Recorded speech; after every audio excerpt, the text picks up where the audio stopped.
Assalamualaikum warahmatullahi wabarakatuh. Alhamdulillah hari ini kita kedatangan orang yang luar biasa, tamu istimewa kita. Jadi si Bapak kemarin kita udah menerima ilmunya yang udah disampaikan di acara kita kemarin, training kita. Sekarang kita langsung aplikasikan, melihat yang sudah beberapa kali aplikasi kemarin, dan alhamdulillah hasilnya juga sudah terlihat. Ya, silakan dilanjut Pak Haji, mau nanya apa ke petaninya, silakan, monggo. Oke, terima kasih Bunda. Kita yang bergabung aja di sini ya, nggak apa-apa ya, nggak apa-apa, di syuting aja Pak Yos, sini Pak Yos. Ya, nah gitu. Bismillahirrahmanirrahim. Assalamualaikum warahmatullahi wabarakatuh. Waalaikumsalam warahmatullahi wabarakatuh. Bismillah, alhamdulillah, la haula wala quwwata illa billah. Rabbi shrah li sadri wa yassir amri wahlul amma ba'du. Yang saya hormati Bunda, leader nasional dari Kabupaten Jambi, di Bapak juga yang sudah memberikan sesuatu yang bagi saya luar biasa ini. Terutama Pak Yos juga dengan Bapak yang ada di sini bisa menemani saya untuk berkunjung ke kebun kelapa sawit ini ya. Baik Bapak Ibu sekalian, kebetulan saya bawa alat juga ya untuk sedikit memberikan edukasi bagaimana kita memupuk itu. Kita juga diagnosa dulu nanti tanahnya berapa pH-nya Pak.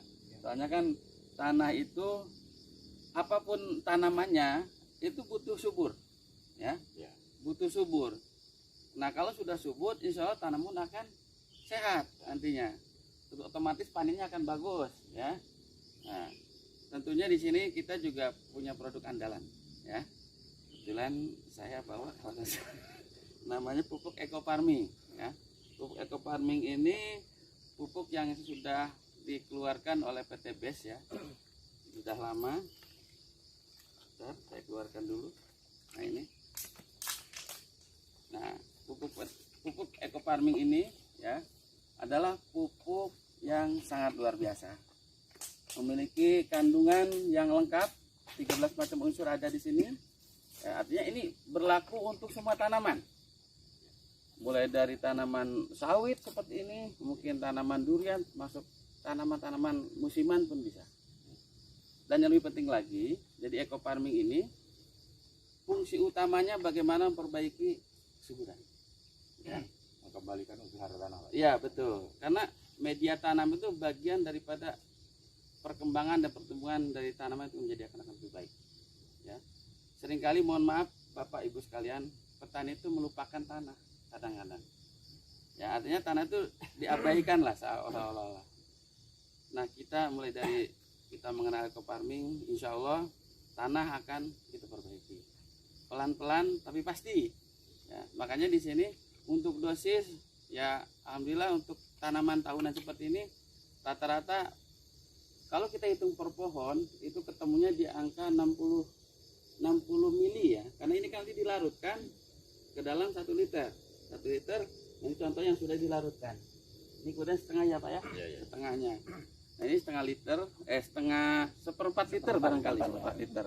Nah 1 kotak ini bisa 1 liter.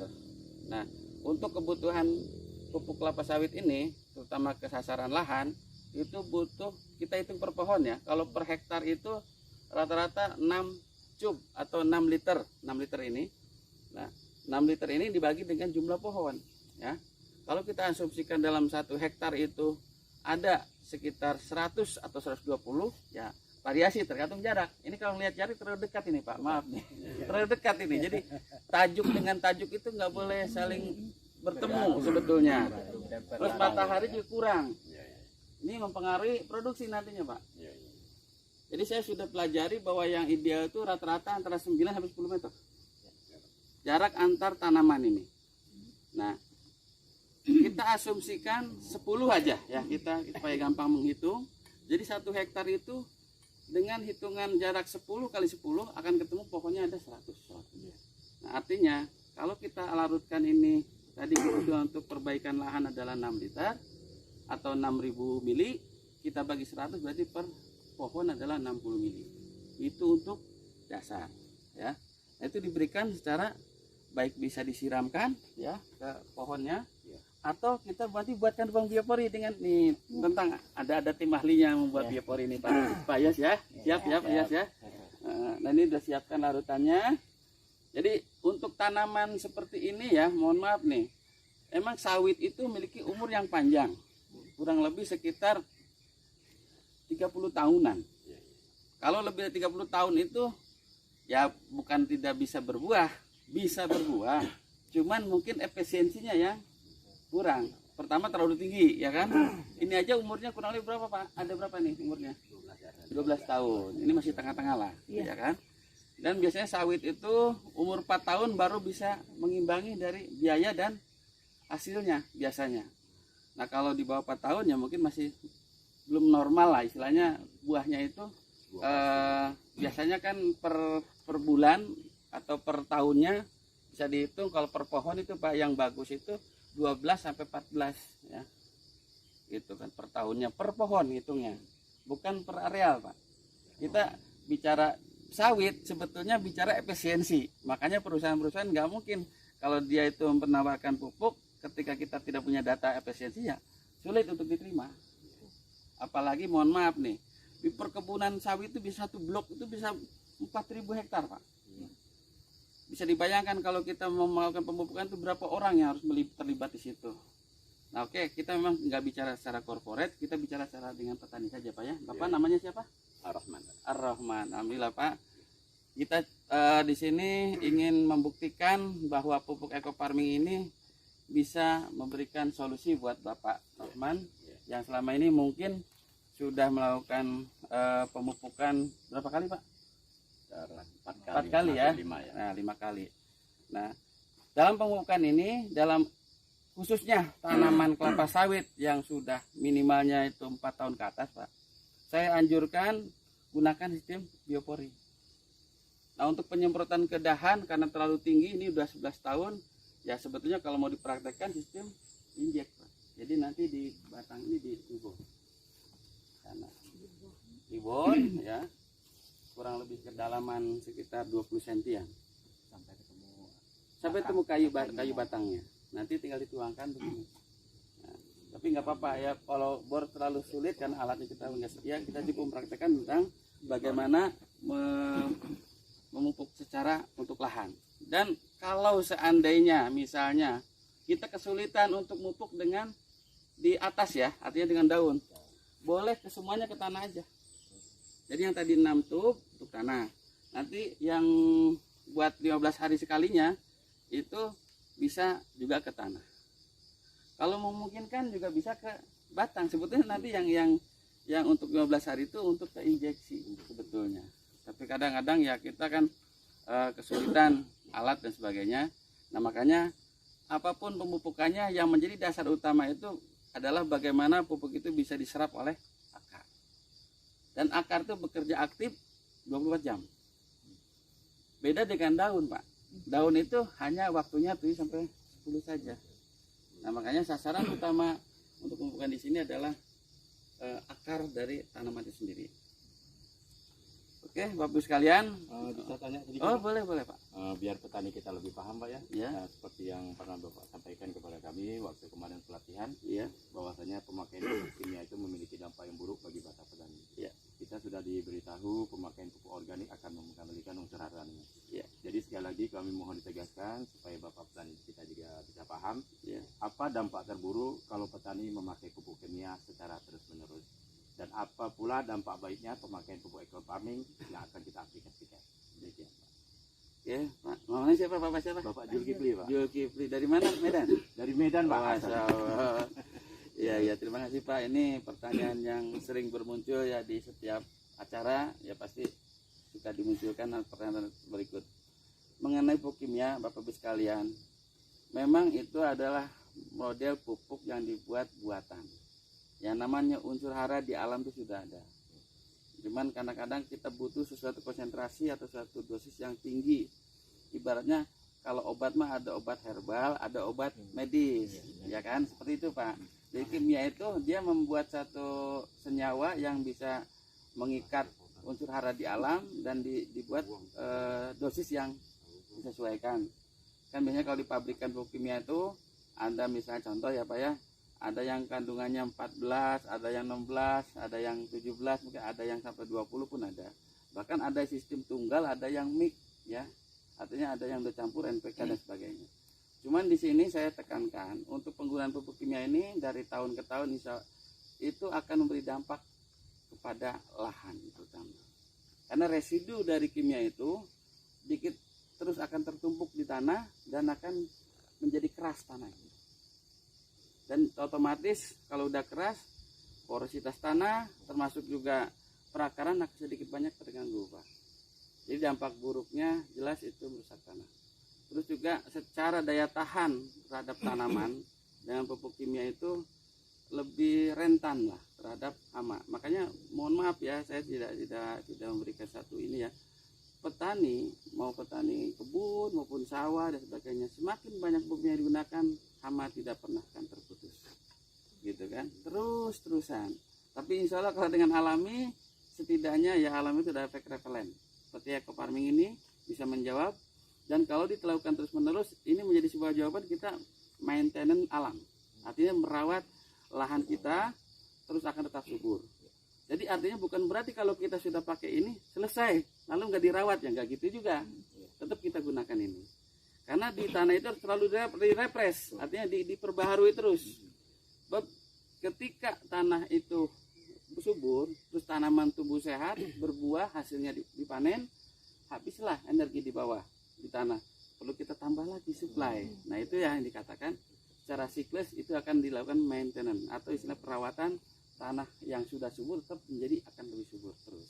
Jadi Itu Pak artinya kalau pemakaian pupuk kimia secara terus-menerus semakin merusak. terjadi kejenuhan dalam tanah dan perusakan terhadap lahan. Betul. Tapi kalau penggunaan eco farming secara terus-menerus bahkan terjadi perawatan, Ya. lahan jadi subur, tanaman jadi sehat dan tentu hasilnya berlimpah. Betul. Petaninya makmur. Petaninya makmur. Ya. Bapak udah senyum-senyum aja baru dengar ceritanya. Nanti akan jadi kenyataan bukan mimpi lagi. Bukan mimpi. Oke, tidak berlama-lama. Kita coba ukur dulu Pak Yos pakai ini ya. Apa gimana tanahnya? Kita cek dulu punya Bapak. Ini klinik kebun, klinik kami. Jadi nanti kita ke tanah aja langsung ya.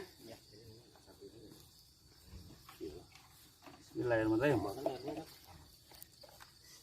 Ini pH dulu ya. Sudah biar tadi sudah dituang baru kotor jadi langsung teraduk. Kita tunggu dulu berapa pH yang muncul. Ada kali.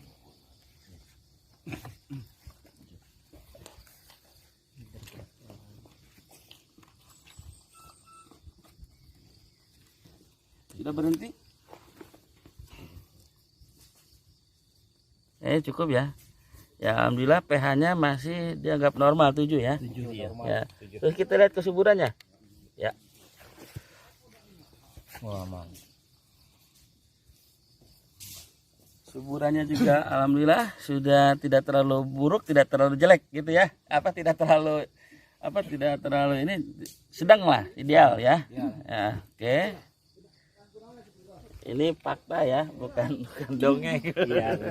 Gitu kan, makanya ini penting Bun. Kapan terakhir mupuk, Pak? Ya. Kapan terakhir mupuk? Besok. Oh, besok. Ini udah berapa? Yang kelima nih. Oh, yang kelima ya. Iya. Kalau mupuk terus aja Pak. Iya, iya. Jadi jangan berhentilah ya. Itu kan namanya perawatan. Iya, iya. Kayak makan ya lapar makan lagi gitu. Ya kan? Oke, kita praktek bagaimana membuat lubang biopori. Silakan Pak Yos untuk dimulai.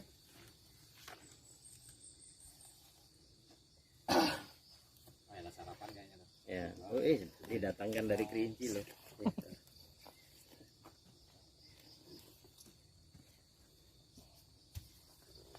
Kerja di dinas pertanian, Pak ya.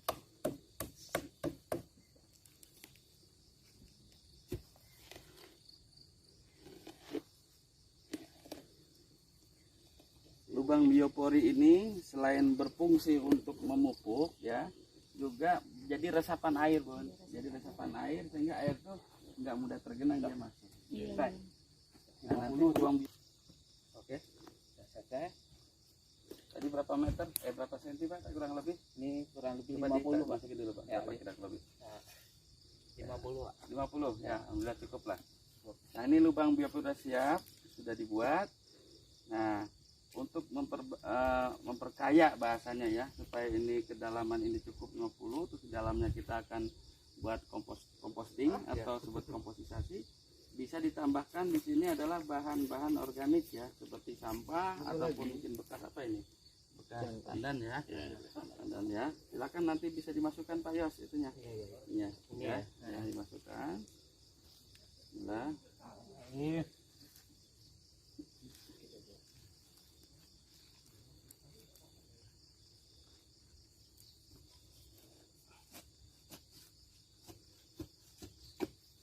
ya, dimasukkan terus.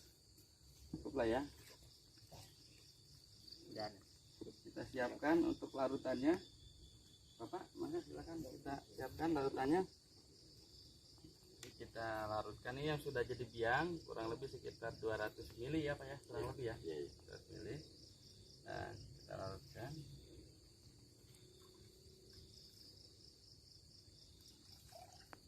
Ini kalau 200 mili, ininya 20 liter kan ya, ini ya, kurang lebih 20 liter. 20 liter. Berarti per konsentrasinya ini sekitar 10 mili per liter. Udah cukup Pak, satu ini aja. Kita aduk.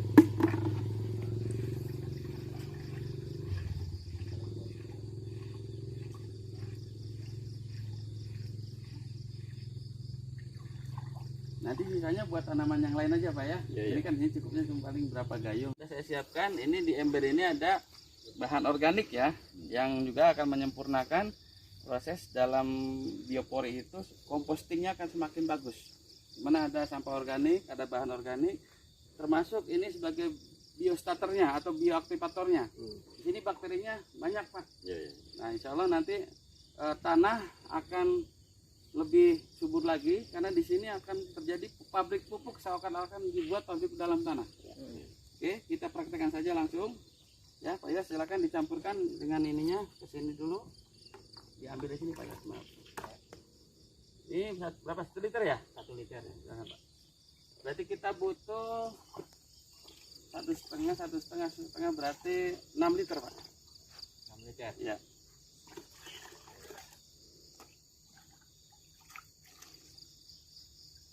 Cukup lah 1 ember kayaknya.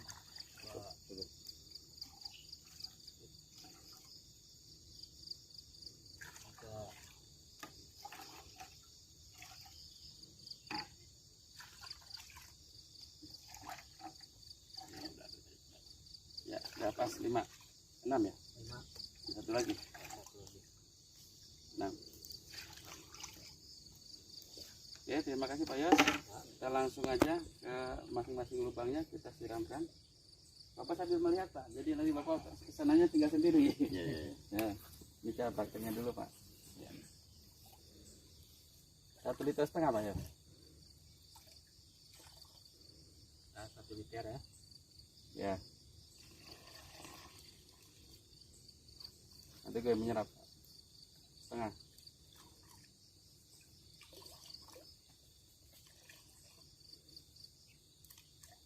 Ya, cukup ya. Ya.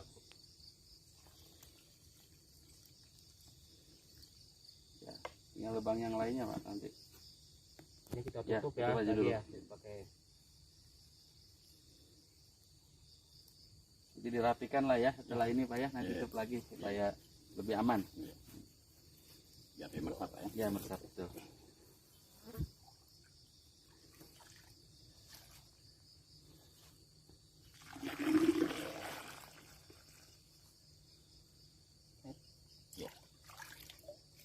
Mungkin Bapak mau simbolik 2 lagi, silakan Bapak gantian nanti.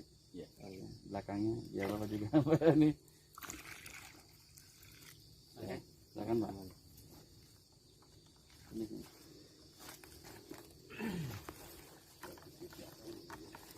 1,5 Pak ya. Ya, 1,5.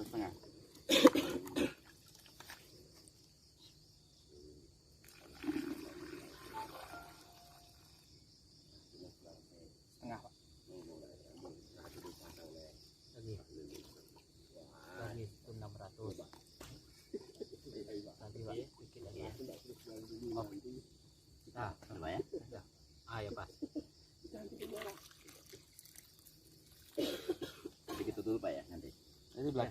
Bapak Ibu sekalian, saya tadi sudah melakukan dicoba dan praktek untuk sistem pemupukan dengan biopori. Nah, pemupukan biopori ini ada syarat dan ketentuan yang harus ditempuh ataupun dilakukan oleh para petani maupun pekebun. Yang pertama yang harus kita lakukan adalah bagaimana lubang itu dibuat sedemikian rupa dengan posisi tajuk terluar, tengahnya ya. Kita hitung kurang lebih, ini kebetulan aja nih, perkiraan aja ya. Ini perkiraan tengah-tengahnya di sini. Sebetulnya itu tengah-tengah dari panjang tajuknya. Ya, karena memang idealnya seperti itu. Terus keduanya setiap jarak kedalaman ini tergantung dari umur tanamannya, ya kan? Karena perakaran itu tentunya akan mempengaruhi umur tanaman. Nah, umur tanaman bisa dihitung dari ininya, pelepah yang sudah dipangkas itu ada rumusannya khusus ya. Yang ini kurang lebih berapa umurnya Pak? Sekitar lebih kurang 11 tahunan. lebih kurang gitulah. Ya, 12 tahun. 11 tahunan. Dan dengan sistem biopori ini lebih efektif. Kenapa? Karena lebih efektif. Jadi di sini Bapak bisa ngecek atau kontrol kalau sekiranya ini masih mencukupi ya, kita nanti penambahannya bisa sebulan sekali Pak. Sebetulnya mungkin bisa sampai 2 bulan, tergantung bahan organik yang kita berikan di dalam biopori ini. Karena ini harus berkembang, diproses oleh bioaktivator. Di dalam ekofarming kan ada bakterinya. Nah, bakteri ini fungsinya ibarat kayak tukang masak, kokinya lah. Nah, bahan-bahan yang tadi ada sampah organik, ada bahan organik. Mudah-mudahan Pak nanti ke depan ya ini bisa berbuah lebih baik lagi ya. Karena prinsipnya insya Allah ekofarming ini pupuknya sudah lengkap ya. Buat makanan sudah enak, tinggal diserap oleh tanaman itu akan terlihat hasilnya. Nah, mungkin saat ini Bapak Pak Abdurrahman ini sudah berapa kali Pak menggunakan pupuk ini? Silakan kalian disampaikan yang terkesan-kesan Bapak setelah mengenal dengan pupuk ekofarming. Monggo Pak. Assalamualaikum warahmatullahi wabarakatuh. Kami petani sawit, alhamdulillah selama ini memang kita lahan sawit ini kita dari awal itu memang kita pakai pupuk Yang lainnya Pak ya, nah, kimia betul. nampak-nampaknya ya begitulah. Ya nggak usah cerita lah Pak ya. Iya. Jadi alhamdulillah saya kan bertemu dengan Pak Syuatna. Ya ya. Bapak silakan di sini Pak. Ini yang perkenalkannya. Ini orangnya Pak. Ya. Alhamdulillah ini. Ya. Mulai saya ini pemupukan pertama sampai yang sekarang ini ya alhamdulillah nampaknya itu. Udah berapa kali Pak pupuknya? Ya masuk ini 5 kali Pak. 5 kali. 5 kali ya. Yang biasanya itu kan ya hasilnya cuman ya 5-6 pikul. Ya, semuanya di 656 pikul. Iya, ya. Kalau di tonase itu berapa kilo tuh 56 pikul itu? 500 kilo. Ya. 500 kilo. Sebelum menggunakan ekofarming. menggunakan ekofarming. Terus setelah melakukan pemupukan ada perubahan apa? Ada peningkatan. Ya. Saya waktu itu Pak ditimbul semangat lagi. Iya. Alhamdulillah Pak ya. Ya. Saya juga Hasilnya berapa tadi Pak setelah penggunaan ini? ya sudah bisa 1 ton 1,5 pikul. Masya Allah. Jadi 1,5 ton. 1 ton 150 kilo. Yang sebelumnya cuma 5-6 pikul lah. 5-6 pikul. Paling pol sekarang 7. Berarti meningkatnya ada berapa persen? 100%. 80 sampai 90. Masya Allah ya. Ini baru awal loh ya. Baru awal ya. Mudah-mudahan kedepannya ini belum maksimal ya Pak ya. Masih terus meningkat kayaknya insya Allah. Dulu kan waktu itu Pak sebelum kita pakai pupuk ekofarming ini kan ada lahannya itu kan sebagiannya itu daunnya itu kan begini coba. Ya. Berdiri. Ya. Nah, sekarang kelihatan gini ya. Mekar ya. Ini tandanya nih mau keluar buah Pak. Ya. Nah, begitu Pak. Jadi ada sebelumnya itu kan katanya nih buahnya ini tidak mau besar karena jepit katanya tuh kan. Tuh. Dengan apa namanya itu daunnya itu. Lepahnya. Itu kan. Jadi setelah saya pakai pupuk ini, alhamdulillah dia kan buka sendiri lepahnya. Buka. Itu pertanda Pak insya Allah pertanda. Jadi buahnya itu ya namanya ya lumayan lah. Kadang-kadang itu satu buah itu bisa sampai 25 kilo. Ya, 25 kilo. Ya, tapi kan dia akan bergulir Pak. Ya. Kadang-kadang bisa lebih kan kalau satu buah itu. Ya. Jadi berkat Bapak ya di sini ke Jambi gitu Ya. kan ada kesempatan alhamdulillah Pak. Jadi jadi bisa lebih jelas. Ya, lebih jelas ya. Artinya di Jambi kami ini desa Kebun Sembilan, ya. Kecamatan Pengegelan, Kabupaten Muara Jambi. Di 9. Nama saya Pak Rahman. Ya, dan nanti saya kan seperti kawan-kawan yang lain itu kan namanya saudara gitu Pak, yang sama-sama petani itu kan. Ya, kita sampaikanlah nanti sama dia bawahnya perkembangan itu.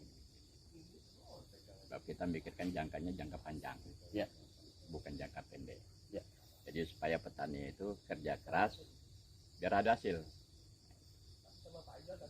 Biar ada hasil, jadi bersemangat. Ya. Intinya memberi semangat baru ya Pak ya. Jangan kita kerja keras tidak ada hasil. Ya, jadi timbulnya apa itu? Jadi lemas Pak ya. Lemas. Nah, iya, tidak ada semangat lagi. Ya. Kerja keras, hasil timbul semangat. Ya. Alhamdulillah Pak kami. Ya Bapak bisa datang ke Jambi dengan saya kan gitu. Oke. Mungkin dari Mbak Nana mau menyampaikan kesannya gimana? Ya, terima kasih Pak Adi Munir yang sudah memberikan training kemarin 1 hari masalah eco farming dan datang ke salah satu petani kita Pak Rahman di Kebun Sembilan, Sungai Gelem, Muara Jambi, Jambi. Ya. Jadi ini sangat memberi semangat untuk kita sendiri selaku calon Pak ya. Calon apa tadi Pak? Sukses lagi. Ya. Dan ini Pak Rahman, dia terima kasih dan akan menceritakan pengalaman-pengalaman dia ke teman-teman Petani yang lainnya. Bukan hanya sawit aja. Sebelah itu pinang udah kita informasikan sudah. Alhamdulillah udah Mulai ya. Ya, ada peningkatan. Ya, terima kasih. Ya, sama-sama. Oke Pak, ya mudah-mudahan acara kita, karena memang saya juga harus balik ke Jakarta, mau terbang lagi. Sebenarnya pengen masih kangen di sini atau masih betah sebetulnya, Pak ya. Saya pengen keliling-keliling lagi sebetulnya. Cuma karena waktu yang terbatas, mudah-mudahan kedepannya Bapak tetap semangat dan mudah-mudahan di sini menjadi jawaban solusi buat kita semua. Jadi petani sawit khususnya mulai bergairah kembali. Ya, misalnya di Jambi ini, di Kampung 9 ya Pak ya? Desa Kebun Sembilan, Kampung 9, Muara Jambi. Muara Jambi. Itu saja, demikian liputan kami dari tim konsultan Eco Farming. Mudah-mudahan bermanfaat dan kedepannya menjadi solusi cerdas bagi petani. Oke, Eco Farming, lahan subur, petani makmur, berkah ya Pak ya. Senang ya. Sudah berapa lama ini? Sudah sekitar 2 tahun Pak. Tanamannya. Iya. Bapak mengenal Pupuk Eco Farming belum lama? Ada berapa lama? Sekitar 2 bulan. 2 bulan. Sudah dicoba berapa kali? 1 kali Pak. Bagaimana hasilnya? Tolong ceritakan Pak. Ya setelah kita pupuk Eco Farma ini nampaknya pinangnya tambah bagus Pak. Daunnya kan tampak lebar-lebar, hijau mengkilat kan. Iya betul. Termasuk cabenya juga? Cabenya enggak Pak. Dan dari semprot, cuman tetap aja kena ya, kan kalau penyemprot ya. Cuma uapnya amun. Iya betul. Belum panen tapi ini Pak, belum? Pinangnya belum Pak. Belum ya? Lama, Masih lama ya. Tapi dari pertumbuhannya udah mulai membaik ya Pak ya? Bagus lah. Oke. Jadi kesannya intinya dengan Eco Farming apa tuh Pak? Kesannya ya apa ya? Ya pokoknya bagus apa gimana gitu loh. Ya, kesannya pokoknya memuaskan lah Pak gitu. Masa itu kan. gitu. Itu intinya kan.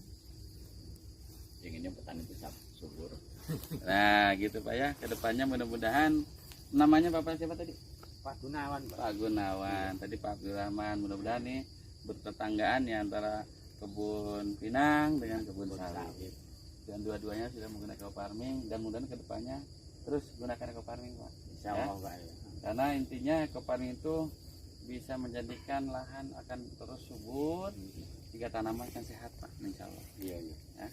Ya, Oke, terima kasih Pak atas kesempatannya saya bisa bertemu Bapak, bisa sedikit berbincang. Intinya apa? Ungkapan senyuman Bapak inilah yang membuat saya jadi ini, ya. Katanya Bapak ini puas sekali, ya Pak Durman juga sama ya. Ini yang saya nantikan senyuman dari petani. Apa kabar? Merdeka. Siapa kita? Indonesia. Sinergi. Keluarga Nolita. Eco Farming. Lahan subur.